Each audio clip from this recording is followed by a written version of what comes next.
Every one, welcome back. കഴിഞ്ഞ കുറച്ച് ദിവസങ്ങളായിട്ട് സോഷ്യൽ മീഡിയയിൽ അലയടിച്ചുകൊണ്ടിരിക്കുന്ന ഒരു ചർച്ചയാണ് 40,000 എന്ന് പറയുന്നത് തുച്ഛമായ ഒരു സാലറിയാണോ നക്കാപ്പിച്ചയാണോ എന്നുള്ളത്. കാരണം ഒരു യൂട്യൂബർ അവരുടെ ഒരു വീഡിയോയിൽ പറഞ്ഞു, അവർ ഡോക്ടറായിരുന്നു, MBBS പാസ്സായിട്ടുണ്ട്, പക്ഷേ ഡോക്ടറായിട്ട് വർക്ക് ചെയ്യണില്ല. കാരണം കമ്പനി ഓഫർ ചെയ്തത് 40,000 രൂപയാണ്, അതൊരു വളരെ തുച്ഛമായ നക്കാപ്പിച്ചയാണെന്നാണ് അവർ പറഞ്ഞത്. അപ്പോൾ അതിൻ്റെ താഴെയും പിന്നെ കുറേ സ്ഥലത്തായിട്ട് കണ്ടു 40,000 എന്ന് പറയുന്നത് നല്ല എമൗണ്ട് അല്ലേ, എന്തുകൊണ്ടാണ് അതിനെ നിങ്ങൾ നക്കാപ്പിച്ചെന്ന് പറയുന്നത്, അതുപോലും ഇല്ലാണ്ട് എത്ര പേര് ഇവിടെ കഷ്ടപ്പെട്ട് പണിയെടുക്കണമെന്നുള്ളത്. അപ്പോൾ ഇവർ പറയുന്നത് 40,000 എന്ന് പറയുന്നത് കേരളത്തിൽ ഉള്ളൊരു സാലറി അല്ല, ബാംഗ്ലൂരിൽ ഒരു വലിയ ഹോസ്പിറ്റലിൽ അവർക്ക് ഓഫർ ചെയ്ത എമൗണ്ട് ആണ് 40,000. അപ്പോൾ അവർ പറ്റില്ല എന്ന് പറഞ്ഞു നിങ്ങളില്ലെങ്കിൽ വേണ്ട, നമുക്ക് ഈ റേറ്റിൽ പണി ചെയ്യാൻ വേറെ ഡോക്ടർമാരെ കിട്ടുന്നു. അപ്പോൾ 2019 ഞാൻ ബാംഗ്ലൂരായിരുന്നപ്പോൾ എനിക്കുണ്ടായിരുന്ന സാലറി 20,000 ആണ്. അതിനും ഒരു കൊല്ലം മുന്നേ നാട്ടിൽ ഞാൻ വർക്ക് ചെയ്തിരുന്നപ്പോൾ എനിക്ക് കിട്ടിയിരുന്നത് 8,000 ആണ്. ബിടെക്കിൽ ഓണേഴ്സോട് കൂടി പാസ്സായ ഒരു സിവിൽ എഞ്ചിനീയർ ആണ് ഞാൻ. എന്നിട്ട് എൻ്റെ സാലറി 8,000 ആയിരുന്നു. അപ്പോഴാണ് ബാംഗ്ലൂരിൽ നിന്ന് 20,000 ഒരു ഓഫർ വന്നത്. അത് എഞ്ചിനീയറിംഗ് ജോലിയല്ല, വേറെ ജോലിയാണ്. അപ്പോൾ ഞാൻ വിചാരിച്ചു ഓക്കെ, ഇരട്ടിനേലും കൂടുതൽ സാലറി ഉണ്ടല്ലോ എന്ന് വെച്ചിട്ട് അങ്ങോട്ട് പോയി. അതിനുശേഷം അവിടെ ചെന്നപ്പോൾ റൂം റെൻറ്റ് 9,000.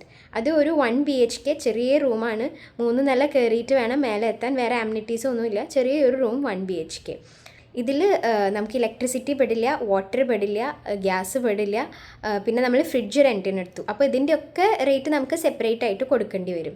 അതല്ലാണ്ട് ട്രാൻസ്പോർട്ടേഷൻ ചാർജ് എന്ന് പറഞ്ഞാൽ നാട്ടിലത്തെ പോലെയല്ല, ബാംഗ്ലൂർ ഭയങ്കര കൂടുതലാണ്. ഇതെല്ലാം കഴിഞ്ഞ് മാസാവസാനം ആകുമ്പോൾ നമ്മുടെ കയ്യിൽ ഒന്നും ഉണ്ടാവില്ല എന്നുള്ളതാണ് സത്യം. നമ്മൾ എത്രയും കടിച്ചു പിടിച്ച് ജീവിച്ചാലും മാസാവസാനം ആകുമ്പോൾ നമുക്കൊന്നും സേവ് ചെയ്യാനായിട്ട് കിട്ടില്ല.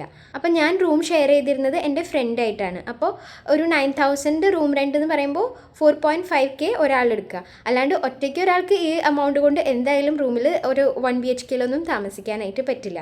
എൻ്റെ ഈ ഫ്രണ്ട് മാസാവസാനം ആകുമ്പോൾ എല്ലാ പ്രാവശ്യവും ആരുടെയെങ്കിലും കടം വാങ്ങിയിട്ടാണ് താമസിച്ചിരുന്നത്. അത്രയും നമുക്ക് ആ ഒരു 20,000 ഒരിക്കലും ജീവിക്കാനായിട്ട് പറ്റില്ല. അത് 2019 കാര്യമാണ്. അത് കഴിഞ്ഞിട്ട് 2020 ആയപ്പോൾ കോവിഡൊക്കെ വന്നപ്പോൾ, പക്ഷെ നമുക്ക് ആ സമയത്ത് കോവിഡാണ് ഇതെന്നൊന്നും അറിയില്ല, നമ്മൾ വെക്കേറ്റ് ചെയ്ത് പോന്നു. അപ്പോൾ നമ്മൾ 50,000 അവിടെ ഓൾറെഡി ഒരു ഇനീഷ്യൽ എമൗണ്ട് കൊടുത്തിട്ടുണ്ടായിരുന്നു. നമ്മൾ വെക്കേറ്റ് ചെയ്യുന്ന സമയത്ത് അത് തിരിച്ചു തരുമെന്ന് പറഞ്ഞിട്ട്. പക്ഷേ നിർഭാഗ്യവശാൽ നമുക്ക് അതും തിരിച്ച് കിട്ടിയില്ല. അപ്പോൾ ഒരു കൊല്ലം ബാംഗ്ലൂർ ജോലി ചെയ്തിട്ട് ഒരു സേവിങ്സും ഇല്ലാണ്ടാണ് നാട്ടിലേക്ക് തിരിച്ചു വന്നത്. അതേ സമയത്ത് ഞാൻ അതിന് മുന്നേ 8,000 ജോലി ചെയ്തിരുന്ന സമയത്ത് ഞാൻ ആ ജോലി നിർത്തിയപ്പോൾ എൻ്റെ കയ്യിൽ ഏകദേശം ഒരു 50,000 ഒക്കെ ബാലൻസ് ഉണ്ടായിരുന്നു, ഒരു സേവിങ്സ് ആയിട്ടുണ്ടായിരുന്നു. അപ്പോൾ നാട്ടിൽ വർക്ക് ചെയ്യണതും കേരളം വിട്ട് പുറത്ത് വർക്ക് ചെയ്യണതും ഭയങ്കര ഡിഫറെൻ്റ് ആണ്. നാട്ടിലാണ് നമ്മൾ നിൽക്കുന്നത് എന്നുണ്ടെങ്കിൽ, നമ്മുടെ വീട്ടിലാണെങ്കിൽ നമുക്ക് റെൻ്റ് ഇല്ല, ഫുഡിൻ്റെ പൈസ ഇല്ല, ട്രാവലിൻ്റെ മാത്രമാണ് ഒരു ചിലവ് വരുള്ളൂ.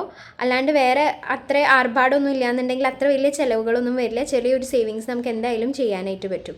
പക്ഷേ കേരളം വിട്ട് കഴിഞ്ഞാലത്തെ അവസ്ഥ അതല്ല. റെൻറ്റ്, ട്രാൻസ്പോർട്ടേഷൻ, ഫുഡ്, അങ്ങനെ തൊടുന്നതിനും പിടിക്കുന്നതിനും ഒക്കെ പൈസയാണ്. അതുകൊണ്ട് നാട്ടിലത്തെ കേസും പുറത്തത്തെ കേസായിട്ട് നമുക്ക് ഒരിക്കലും കമ്പയർ ചെയ്യാനായിട്ട് പറ്റില്ല. ഇപ്പം ഞാൻ ഈ പറഞ്ഞത് 2019 കാര്യമാണ്.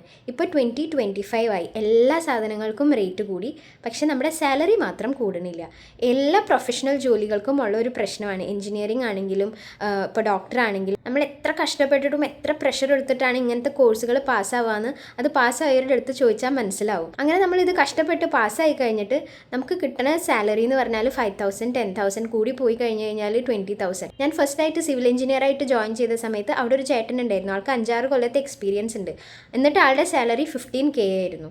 അപ്പോൾ നമ്മുടെ നാട്ടിൽ നമ്മൾ ചെയ്യുന്ന ജോലിക്കോ അല്ലെങ്കിൽ നമ്മൾ എടുക്കുന്ന പ്രഷറിനോ ഉള്ള സാലറിയുടെ പകുതി പോലും കിട്ടണില്ല എന്നാണ് എൻ്റെ അഭിപ്രായം. അതുകൊണ്ടാണ് ഇപ്പോൾ കൂടുതലും യങ്സ്റ്റേഴ്സ് പുറത്തേക്കൊക്കെ പോകുന്നത്. അറ്റ്ലീസ്റ്റ് ഒരു ബെറ്റർ വർക്ക് ലൈഫ് ബാലൻസ് എങ്കിലും അവിടെ ഉണ്ടാവുമെന്ന് പ്രതീക്ഷിച്ചിട്ട്. നമ്മുടെ സാഹചര്യങ്ങളെ മുതലെടുക്കലാണ് ആക്ച്വലി ഈ MNCകൾ ചെയ്യുന്നത്. അവർക്ക് കോടിക്കണക്കിന് പൈസയുണ്ട്, പക്ഷേ തൊഴിലാളികൾക്ക് തരാനായിട്ട് ഒരു ബുദ്ധിമുട്ട്. അപ്പോൾ ആരെങ്കിലുമൊക്കെ വോയിസ് റേസ് ചെയ്താലാണ് ഇതിനൊരു മാറ്റം ഉണ്ടാവുള്ളൂ. നമ്മൾ ചെറിയ സാലറിയിൽ വർക്ക് ചെയ്യാൻ റെഡി ആയിരുന്നിടത്തോളം കാലം അവർ ആ സാലറി മാത്രമേ നമുക്ക് തരുള്ളൂ. നമ്മുടെ രാജ്യത്താണെങ്കിൽ എല്ലാ സാധനങ്ങളുടെയും വില റോക്കറ്റ് പോലെ കയറുന്നുണ്ട്, പക്ഷെ സാലറിയിൽ മാത്രം വലിയ മാറ്റമൊന്നുമില്ല. അപ്പോൾ ആ യൂട്യൂബർ പറഞ്ഞത് കറക്റ്റ് ആണെന്നാണ് എനിക്ക് തോന്നുന്നത്. നിങ്ങളുടെ അഭിപ്രായം എന്താണെങ്കിലും കമൻറ്റിൽ രേഖപ്പെടുത്തും. അതുപോലെ തന്നെ നിങ്ങൾക്ക് ആരോടും പറയാൻ പറ്റാത്ത എന്തെങ്കിലും വിഷമങ്ങളുണ്ട്, എനിക്ക് ആരുടെയെങ്കിലും എടുത്ത് പറഞ്ഞു കഴിഞ്ഞാൽ ഒരു സന്തോഷം കിട്ടും, അല്ലെങ്കിൽ ബെറ്റർ ആയിട്ട് തോന്നും, സമാധാനം കിട്ടും, അങ്ങനെ ഉണ്ടെന്നുണ്ടെങ്കിൽ ഞാൻ എൻ്റെ മെയിൽ ID തരാം. തീർച്ചയായും നിങ്ങളുടെ പ്രശ്നങ്ങൾ എനിക്ക് അയച്ചു തരൂ. എനിക്കതിനൊരു സൊല്യൂഷൻ ഒന്നും കണ്ടെത്താൻ പറ്റില്ല, പക്ഷേ വരുന്ന എപ്പിസോഡുകളിൽ നമുക്കതിനെപ്പറ്റി ഡിസ്കസ് ചെയ്യാം. ഞാൻ നിങ്ങളുടെ പേര് അതിലേക്ക് എടുക്കില്ല. അതിലൂടെ നിങ്ങൾക്ക് ഒരു സമാധാനം കിട്ടുകയാണ്, നിങ്ങൾക്ക് ഇത്രയും കൂടി മൈൻഡ് ഫ്രീ ആയിട്ട് തോന്നുകയാണെന്നുണ്ടെങ്കിൽ നമുക്ക് അങ്ങനെ ചെയ്യാം. അപ്പോൾ അത്രയേ ഉള്ളൂ. അടുത്ത വീഡിയോയിൽ കാണാം. താങ്ക്